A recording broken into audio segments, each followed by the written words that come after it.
Ready for some intergenerational quickfire questions? Here we go. What is your name? My name is Nason Sapa. My name is Chai Surui. Where are you from? I'm from Canada, presently living in Maryland, USA. I'm from Brazil, the Amazon. What title do you have, or how would you describe yourself? I serve as Manager of Engagement and Partnerships at the World Bank Group. I'm an indigenous activist from Paité Surui people and coordinator of Canindé, organization that works more than 30 years with the indigenous peoples in my state. What was your first climate or environmental conference? The first environmental conference I attended in full was the first United Nations Environment Assembly of the United Nations Environment Program. The first conference was COP 25th in Madrid. How old were you when you first heard about climate change? I think the first time I took stock of climate change and listened to a piece that really had an impact on me was Severin Cullis-Suzuki's famous speech during the first Rio conference. I can remember because I was a child, because I'm an indigenous person. My people saw that the climate was changing, and the climate is still changing now. So we talk about the environment always. What area of climate solutions do you feel is most urgent? The thing about climate action and climate change is that everything feels urgent, and arguably everything is urgent. One of the areas I think really needs the elevated attention, especially of young people who are looking to the future they're about to inherit, is the whole business of how do we redefine the good life? How do we establish a sustainable lifestyle that must then inform and sustain patterns of consumption and production that are viable? The most urgent now is talk about the adaptation for the people, because without people, we don't have nothing. What actions do you take in your daily life?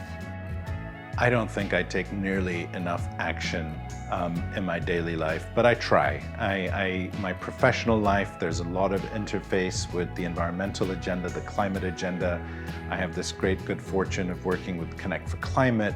In my personal life, again, I try to make the commitments that I can, whether it's being really a lot more conscious about the choices I make in terms of just consuming less and buying things that can last longer and don't have an afterlife that's bad for the environment.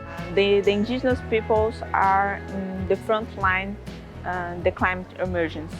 We are fighting against the crisis every day. The indigenous peoples are 5% the people in the world, and we protect 80% the all biodiversity in the world. For us, this is a fight for the life, for our lives. Who was your first climate hero? I think, again, going back to that first Rio summit, my first climate hero would have been Severin Cullis-Suzuki, as a 12-year-old who went to this conference with this incredible courage and addressed the world leaders with such clarity of thought and a vision in terms of what needs to happen. That really was inspiring.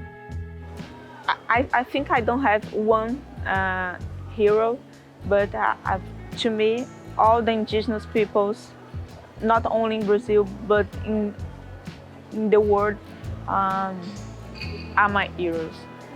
What responsibility do you feel your generation has to secure a safe future?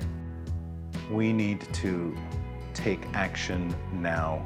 We need to see through the commitments that we have made through the various multilateral environmental agreements that we have in the world today, from the Paris Agreement to a whole constellation of other commitments that really are there to help protect us, to mitigate, to help us adapt to the impacts of climate change that we are facing.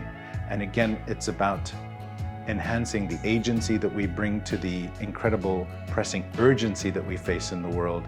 And it's also about coming to the table with coherent solutions that match what the science is telling us. So I think we are the last generation that can save the Amazon and save the world.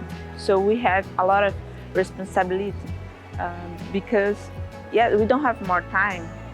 So we need to do now. It's about our life, you know. That's great. Thanks.